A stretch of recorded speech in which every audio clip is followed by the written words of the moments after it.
not urinating on the fire, man. Yeah, we suck at it also. That's about it. You can run straight. The culture is actually damn good. NFC South football generates some barn burners in at least 4 contests a year. The hatred that consumes foes from all walks of life is something that must be embraced. And this contest emphasizes such an adversarial nature. Here we see something rarer than the lunar eclipse. An exhilarating Thursday night football game. I'm as shocked as you are. It appears that the NFL told both defenses to simply not do much of anything. They're allowed a play or two here or there, but we need peak NFC South football to commence. This is what the Falcons bake our cousins for. He's dissecting this defense as if they're a frog in a middle school science class. Tampa Bay's banged up on the defending 11. Kirk likes that. He likes that a lot. Nearly everyone in Atlanta's offense is eating tonight. Yes, even Kyle Pitts. Stats may be for losers, but the full power is being showcased. But Tampa Bay is going to keep this as tight as possible. Baker will bake and the Bucs will be opportunistic, despite their opposition's might.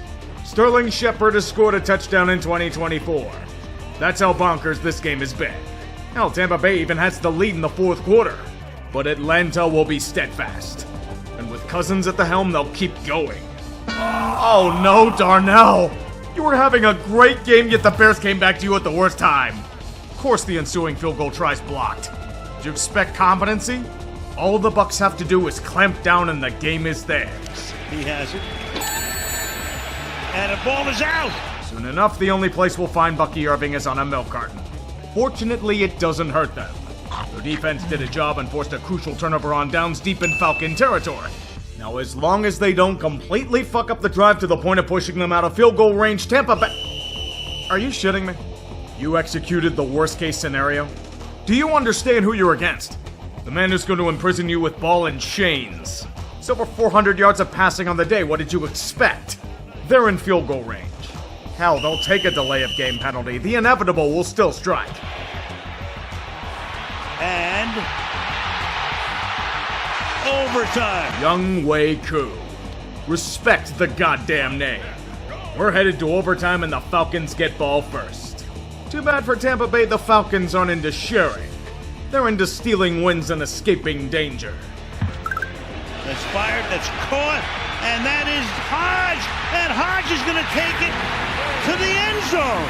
Arthur Smith was right, Daryl Hodge really did need his reps. Tampa Bay honestly deserved to lose. If you can't finish a fucking game when it's right in front of you, you fumble it like Bucky Irving. Stats are for losers? Well, Kirk just threw for over 500 yards and broke the Falcons' all-time record. He more than likes that. Oh, you awoke the beast.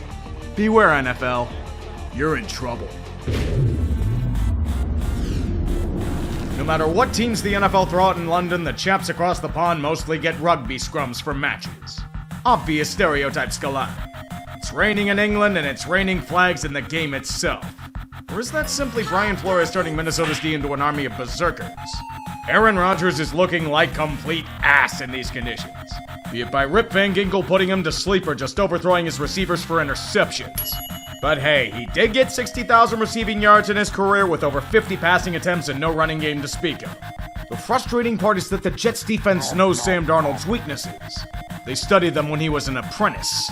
A potential MVP candidate was brought to heel and made mortal. The Jets back 11 were doing a job, yet their offense still can't capitalize. Aaron only has to be league average and they make the playoffs. He can't even beat that.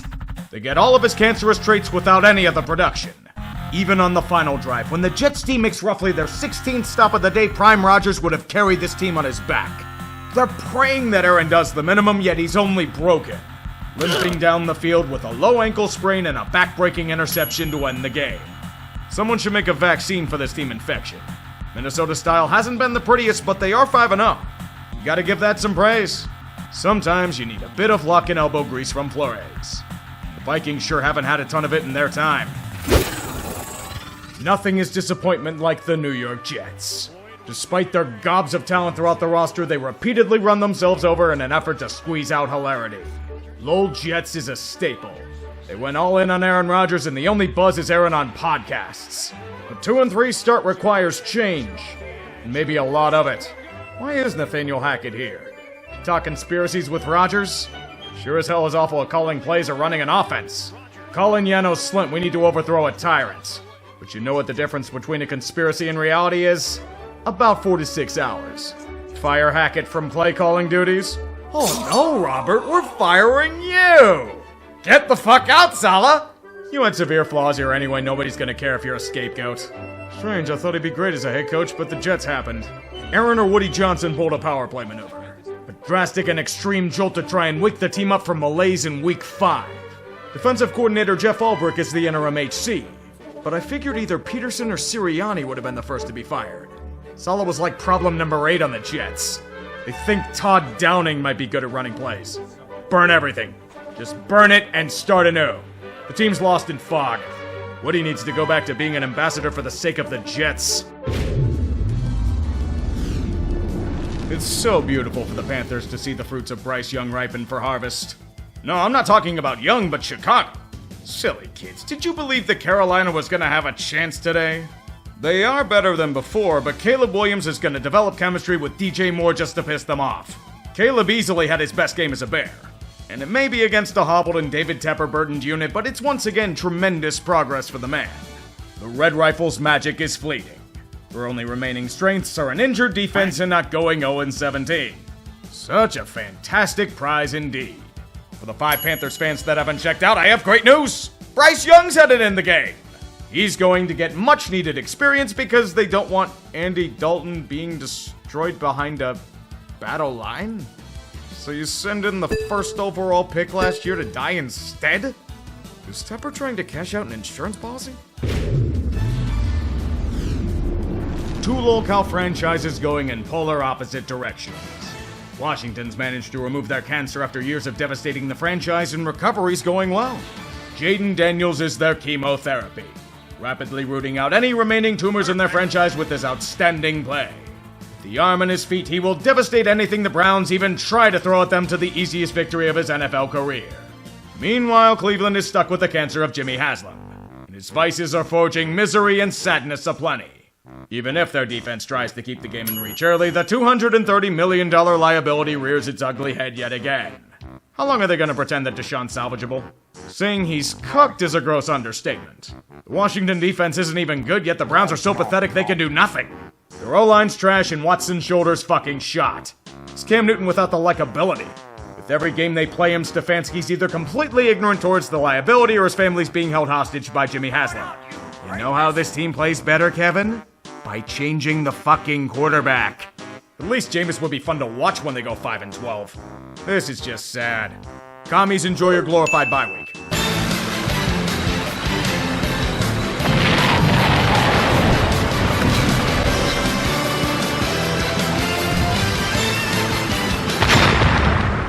I have to go over this? This wasn't football. This was on-field jenkum derived from heaps of cow dung. Perhaps we can get high off the noxious fumes instead of suffer through what these two teams depict as the sport. It more resembled the modern art interpretation of suffering. Dostoevsky himself would be in awe at such a revelation of pain. The only positive being Ramondre Stevenson's revival from the depths of being benched. New England is one of the finest Tank Bowl contestants this year. From their horrific offense to god-awful offensive line, Jacoby Brissett will be wearing a colostomy bag by week 15. Miami's isn't much better. Tyler Huntley's starting again, and he's leading a Pro Bowl caliber charge of shit. Only the field goal will be their ally as the Dolphins slowly creep into the affair. Yet New England isn't what we call good. Miami will cradle the ball Tyreek style and hold it for most of the fourth quarter. Thank you, battered Patriot defense and penalties. They'll slowly go down the field, and in the most shocking revelation, Miami scores a touchdown. In a tooless age. Crazy. Yet the on-field abortions will continue. The Patriots are rushing with fury. They get to the red zone, and worse, a touchdown is secured. Or so we think. Jalen Polk is 1 foot down, a toe in, and then the heel goes out of bounds. The Patriots lost their plot armor a while ago, so this pass is incomplete. Everyone feels so bad for them as they lose. Miami survives an atomic bomb dropping to go 2-3. I don't get it, but they did. Now may we never speak of this again. The damn fine culture in New England is truly something. Jabril Peppers is a defensive leader for the Patriots and a assaulter of skilled players alike. apparently he's also into a more heinous kind of assault. Arrested on Saturday night for domestic violence and drug charges. The woman alleges he choked her, threw her down the stairs, and slammed her into a wall before forcing her out of the house naked. But Jabril tells a different tale. He became angry not because of a phone call she received, but because he refused to have unprotected sex. You're not turning this man into Tyreek Hill. She was intoxicated. She fell down herself. This is merely slander meant to destroy his career. Yeah. Out of all the things that sound believable, this is the least likely. Mr. Peppers, next year prepare yourself to spin the NFL's wheel of discipline. Glorious news for the meme world continues. We will not have to see Anthony Richardson still good passes a game today. Joe Flacco blesses this timeline with his elite presence. The cost for such an upgrade is no Jonathan Taylor, but perhaps he will end the Colts' horrible curse in Duval. How he's running this offense, there's a good chance of doing so. However, for reasons of divine intervention itself, the Jags thrive in this one particular situation. The Colts travel here, Trevor Lawrence will flash the franchise-caliber upside that everyone thought he'd show more consistently. Well, when Tweedledee and Tweedledum don't jackknife the offense's 18-wheeler. The first half, kind of a shit show. The second half, it's why T-Law got $55 million a year. Slicing and dicing a Colts defense with most of its parts in the glue factory. Indy just can't keep up. Lawrence is dismantling their hopes and dreams, proving them as the imposters they are. Yet it's not enough. Jacksonville may have a 14-point lead late, and the memes may be glorious. But this is far from the real drama to unfold. Allow me to regale you with the story of a man who revived from the dead. A master of the arm punt and the check down went through hell to become a legend. Pigskin poetry through the air. Shakespeare with the spiral, his name is Joe Flacco. The game is now tied. God bless this paragon, for he is the salvation of Indianapolis. He should be starting for them over AR5. Period. Yet even for Flacco's might, even he cannot overcome this injury-battered defense. Trevor Lawrence knows the narratives must be maintained, and he has to save the jobs of the incompetent men above him. The world-class bailout is about to be codified. The operation's down, the kick by Little is perfect! Indianapolis still cannot win in Duval. The eternal frustrations of a team that had a chance of becoming playoff contenders yet only lose to the last winless team in the league. Kind of hard to succeed when you give up 500 yards of offense. In spite of Peterson and Press Taylor, Jacksonville finally gets something to cheer about. And then groan because nobody's getting fired. The Stephon Diggs revenge game. He may have dropped the ball in the playoffs last year, but he won't drop it today. In fact, Houston as a whole won't drop it in the first half. Overcoming the issues that plagued them in past weeks to dominate a supposed contender in the Bills themselves. The offense may be going through Nico Collins instead of Diggs, but Buffalo is once again being laid to heel. The AFC hierarchy is changing and the Bills can do absolutely nothing about it. Then Nico Collins was lost. And they forgot one rule. Josh Allen isn't real. He's a figment of our imaginations. One snap of the fingers and it's suddenly a tight contest thanks to a couple of offensive splash plays. Did someone replace the Texans at halftime? This team has suddenly become a mercurial enigma and I don't know what to think of it. Houston self-destructing in front of our very eyes. The supposedly overcome vices are coming back to haunt them. CJ Stroud fumbling a critical play and all the momentum in the world. You'd think Buffalo would snatch a win from Houston's cold dead hands. We forgot the other problem. Sean McDermott is brain dead. His answer is to predictably run for nothing. Rush Josh Allen out of concussion protocol to throw a pass that gets James Cook out of bounds, then gets flushed out of the pocket to throw it out of bounds. Busted at the table. The field goal will be taken to tie. It gets even worse from there. Explain this to me. The Bills get the ball with 30 seconds left. You're near your own goal line. Houston has all 3 timeouts. So you're chucking deep balls on 3 straight downs? With a visibly concussed Josh Allen, who went 9 for fucking 30 on the day. Are you trying to get yourself fired, Sean? You've given the Texans too much time with the ball in your territory. Even a few seconds is way too much time. And Kaimi Fairbairn will punish you for it. Snap, placement, sweeps the leg, Fairbairn! It's gone! Congratulations, Sean, you're a goddamn moron. Your actions on those last 2 drives cost your team the game. You probably won't win a ring here, but you will win Locale of the Week. Put that in your resume when the Bills finally fire your ass. Houston, just run. Don't ask questions. If you do, it may lead to ugly truths. The true test for Cincy has come. Can they finally snap out of their spell, or will Baltimore put them in a potentially devastating chokehold? Rivalry games tend to bring out the best between foes, and this game is no different. The only twist is that this is anti-AFC North football. There will be offense. There will be plenty of offense. Defense is merely used as decorative pieces for the most part. Minus a safety by Cincy. The stars of the show are Lamar Jackson and Joe Burrow. It's understandable as to why. They're putting on a contest of the year.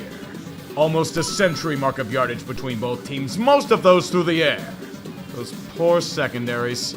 Cam Taylor-Britt won't be talking shit this week, especially considering how bad the Bengals defense has been as of late. To be fair, you don't really have to when Jamar Chase is torching defenses like he does. Wonder if they'll pay him soon. He's gonna break the market like he breaks coverages. Down by 10. Strange territory for Baltimore.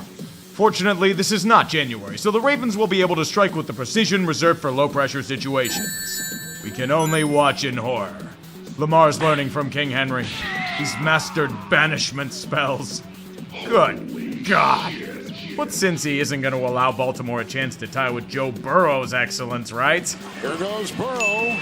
It's picked off. Intercepted by Humphrey. Humphrey's picked off the ball for the Ravens. Of course it's the first real mistake he's made all game. Of course it fucking is. But think of it this way.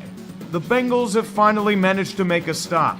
Justin Tucker can no longer make a kick over 50 yards. They're fine. He is 27 of 30. This for the tie. And he got it. He made one again? God have mercy on their souls. Overtime awaits again. And the Ravens get ball first. Quick, someone remind Lamar to activate his clutch form. Henry back in. Uh-oh, bobbled it. Loose. Oh, it's picked up. It's picked up on the play by Pratt. There we go. Now we can cue Journey to Rome as usual and call it a day. Until Zach Taylor decided to be incompetent. A chance to bury your opponent. And you're running up the gut 3 times? 2 for no gain? Your passing game was crushing the Ravens. Why not cook something up there? Oh wait, I figured out your plan. Calling a timeout to ice the kicker. What? He missed it. Wide left. And the snap holder screwed the pooch. Why the fuck do you ice your own team? Did you learn that while holding McVay's jockstrap or something? Now you've allowed King Henry to once again rumble down the plains to slay you all. Just put them out of their misery, Baltimore. I'm disgusted. The Ravens have won 3 consecutive games. A chance to make a golden statement and you fuck it up as usual. How the hell do you waste Burrow's performance like that? I've been calling Zach Taylor a fraud since the moment he was hired, and I'm feeling justified in my statements. Making me eat shit is the easiest thing in the world, yet Taylor holds this team back from greatness. It'll be awful nice when the Bengals miss the playoffs by a game or 2. Definitely trending that way when you start 1-4. The Ravens simply laugh at them. Amateurs. What is football? Does it entail competency? If you're the Raiders, this answer is absolutely not. You're gonna face a joke franchise in the Broncos, you'll get laughed out of the damn building. Gardner Minshew would be a fine meme quarterback for an age of gold. If he didn't completely fucking suck. He'll take the chance to give the Raiders the lead, throw a terrible ball right to the hands of a PS2, then get pancaked into the ground as they play Katamari Damashi for a 100-yard pick 6. That was this game for Las Vegas. Beating themselves repeatedly as penance for past sins. Or so I think. Denver missed a field goal to end the half. No, we can't have that. Let's commit a personal foul penalty so the Broncos can get another 3 points. In the second half, the Silver and Black just lied down and gave up. Denver's offense looked passable for whatever resembled the defense after Christian Wilkins went down. Meanwhile, Sean Payton's ready to flay Bo Nix alive despite crushing their foes. How do you get outperformed by Mo Picks? They'll move some deck chairs around by benching Minshew for AOC. The Raiders just shaved the handlebar mustache in a garbage pile. This is how the apocalypse happens. Denver is over 500. The hopium's even more toxic than last year at Mile High. God save the children. Like the last game recapped, this was apparently an interpretation of the game of football. Packers fans are going to make this a glorified home game, yet Green Bay chose to make it the closest simulation to Lambeau in January. Ugly is not a strong enough adjective to describe what happened here. This was Lovecraftian, a grotesque deformity built out of hatred and greed. Little was done in the first half besides turn it into a criminal offense. Jordan Love, in a valiant effort to avoid a safety, pulls a Kyler Murray to generously give up 4 more points. You never pull a Kyler. Ever. If the Rams were anything resembling a real team, Green Bay would have had a Parmesan wheel shoved up their ass. Yet LA is devastated by injuries, incontinence, and invalidity. In any particular order. In front of their transplant crowd, the Packers realize that they need to win to keep up with the Vikings and create a tasty concoction. Tucker Kraft macaroni and cheese. Everyone loved that shit as a kid. It's purely Wisconsin. With this tasty treat, the Packers win in quotations. Win because they had the most points, not because they played anything resembling a complete game. The Rams are dead. We knew this since week 2. We now return to your regularly scheduled chess meeting in Wisconsin. Behold the might of the Derp.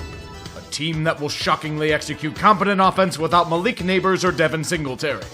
A team that will get down to their opponent's goal line.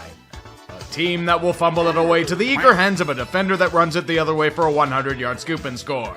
Oh, these G-men are as useless as their namesake with 5 times the amount of bloat.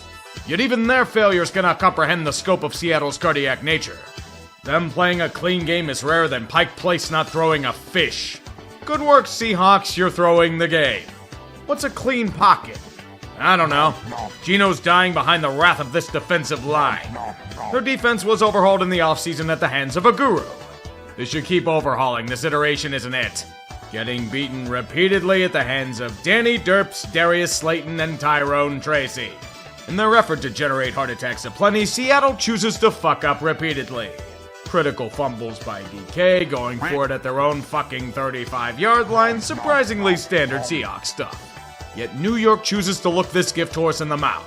Despite a cushy 10-point lead, the rubber banding will commence. Seattle is beginning their comeback, and the inevitable derp feels closer than ever. Oh great, the Giants ripping defeat out of certain victory. I've seen this movie 1 billion times, I don't have to say much else. Go and tie the game, Seattle. Congrats on escaping hilarious failure to 4-1. Here's to tie the game at 23. It's blocked. Isaiah Simmons picked up by Bryce Ford Wheaton, and he is going to go. So the Giants didn't derp? They won a hard-fought game on the road against a playoff contender? Huh. Must have changed the script on me for the final release. The NFL does tend to keep you on your heels like that. San Francisco is at a critical juncture. Despite expectations at an all-time high and talent rivaling that of immortality, the gods do not take kindly to what they see as a threat. Begin the torture with a swelteringly hot day in Santa Clara. A 100-plus degree heat index is only the appetizer to their fancy. They will make this a pain they will be foolish to forget.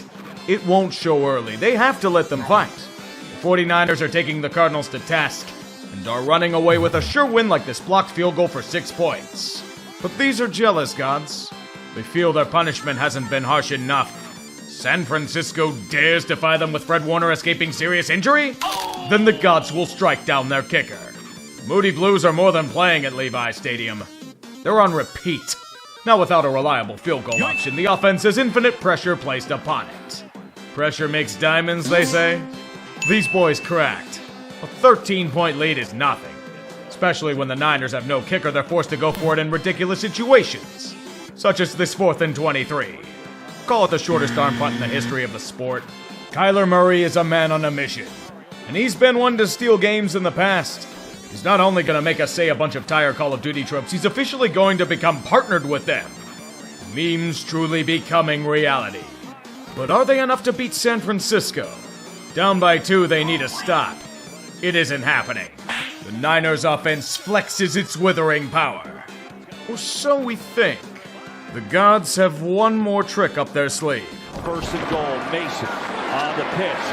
As it gets to the edge, and he is... Oh, the football! Oh, boy! It's happening again. The Niners are suffering eternal punishments for amassing the finest collection of living talent. Their deal with the devil for relevance is coming at an unbelievable cost. Kyler does Kyler things on the final drive to get them a kill shot in field goal range. And they nail it. A brutal kicker. devastation in Santa Clara. Feels like 2020 Redux. Everything dies. The Cardinals are a stout team and their 1-3 record was deceiving, but San Fran should have won this. Agony is a dish best served piping hot. The gods drink in celebration. Steelers are like that mid-game boss that has unbelievably predictable patterns and should be breezed over in about 3 minutes. If they suddenly pull off an unblockable one-hit kill move forcing you back to the last checkpoint. The agony will be prolonged with a lengthy weather delay and it will be further lengthened with endless bullshit. Welcome to death. Dallas doesn't have their 2 leading pass rushers, a banged-up secondary, and no linebacking core, yet the Steeler offense can do nothing. The Cowboys have been doubling them up in yardage all game long. Shit, this shouldn't be close. Dallas should be leading by 20. Yet the powers of Deus Ex Machina and high-end talent arise. Turnovers at the most inopportune times.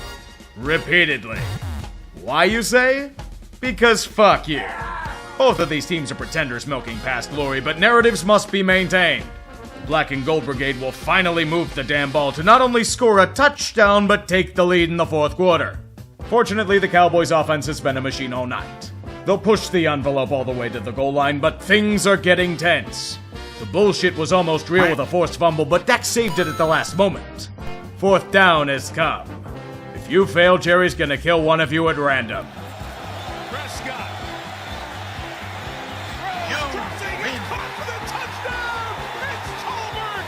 Call off the assassination. I'm supposed to be happy for you that you won? Spent every opportunity trying to piss away the game yet escape because the Steelers think it's the 1950s. Maybe next time the priciest tea in football can actually make a stop when it matters instead of fluky splash plays. Or maybe their offense won't be hot garbage. Oh well, such is life. The Saints hype train died last week. In Kansas City, it was chucked into a mass grave of pigs and set ablaze. When the team comes to Arrowhead, the only reward for a high-flying offense is to be bricked. Blue-screened by a relentless and malignant Spagnuolo virus. New Orleans could do next to nothing with the ball. Sure, they'll keep it close with a traditional deep bomb to Shaheed, but what else did they have?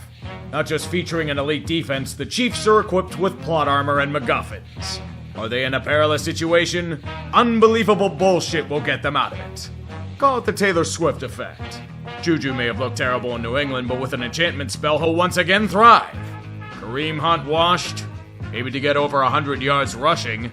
Honestly, the Saints are lucky this was only a 13-point game. It should have been so much worse. In fact, I think this calls for literal pain. Derek Carr has to go into the shot. It's over. Just lie down and let the Chiefs pummel you. We're 5-0 for a reason, but at least we got a Thicc Pick out of it. Kalen Saunders just made tractor trailers smile somewhere out there. This week was truly special. Not only was it full of drama and chaos, but it's earned double Lol Cow of the Week honors. Alabama, come on up here. You're going on the road to play Vanderbilt, a notorious football cupcake. Nick Saban said it on McAfee, it's a glorified home game for you. You're the #1 ranked team in the country for some reason. Coming in as hot shit to treat these scrubs as an FCS team. Guess what, Buttercup? The arrogant are often humbled. You made them look like their baseball powerhouse. Not just losing, but fucking dominated in nearly every statistical metric. How the fuck do you lose to the railroad people? Vanderbilt owned you like he owned 19th century rail. Who the hell is Diego Pavia? Giving up more than 30 points to them for the first time since days of segregation. You wish you could segregate from these inferior Commodores, don't you? It's literally 1984. Vandy hadn't beaten Bama since then. Oh, if Saban were still here, he would have stripped scholarships on the spot and made everyone walk home. Oh, you're more than locale of the week. You're a laughing stock. Thanks, Vandy. We needed the hilarity. Bring out Jadine! Unit lost. Bring out Jadine! Bring out Jadine! Bring out Jadine!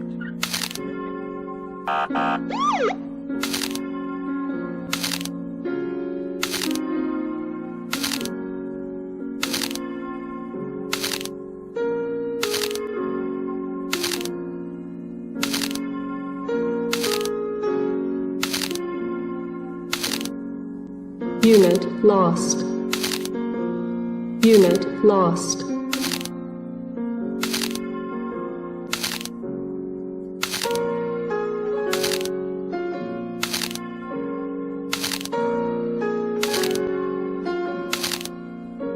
Unit lost.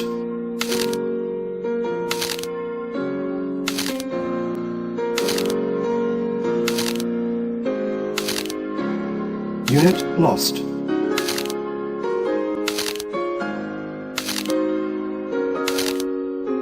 Unit lost. Unit lost.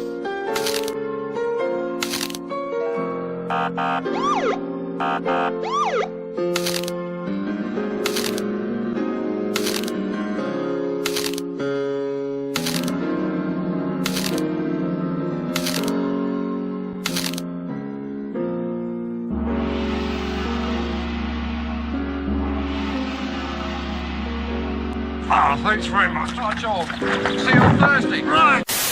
There's the shotgun snap, the fake handoff, the quick throw at the goal line is deflected and it's intercepted on the play by Saunders. He runs the big man, the 10, near sideline 20, on the near sideline 30, got a block in from behind. The former Chief is taken down. The Saints big man got it on the ricochet at the goal line on a pass intended for Smith-Schuster. That was a thick pick. That was a thick pick.